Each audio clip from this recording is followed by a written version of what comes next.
behind the technology that consumers know and experience lies one simple question: how does it work? From sophisticated software that gets us from point A to point B, to algorithms that suggest a specific song along the way, we explore the engineering and science of technology that catches our eye and speak to key players that make it all happen. Let's start here with how Google remapped the world.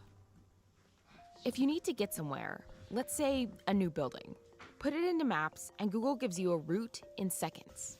But behind that seemingly simple answer is a complex system of data collected from users, satellites, cars, even camels.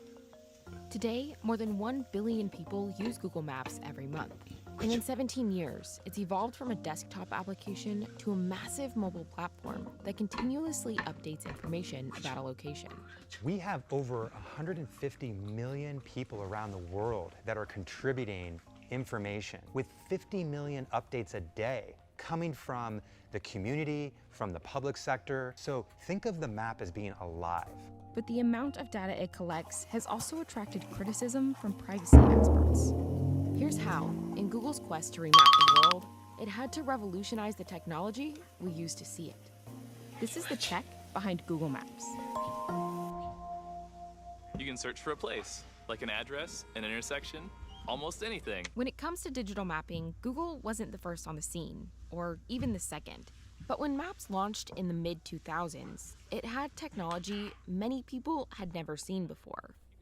I remember the day that Google Maps launched with satellite imagery in the browser. Everybody just went and looked at their own house. Craig is a professor in the Department of Geography at Hofstra University who studies data-driven geotechnology.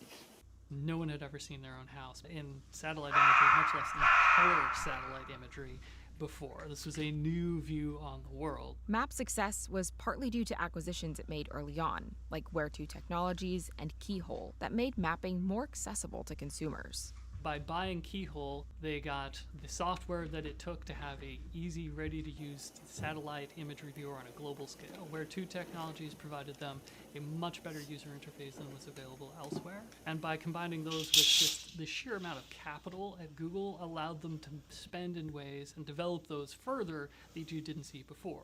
Maps expanded its tech quickly, opening it up to developers, integrating Street View, and launching Android and iOS apps early on. But how exactly did all of this come together to get you from point A to point B? Christopher Phillips, the current head of Google's Geo division, gave us an inside look on the Google campus.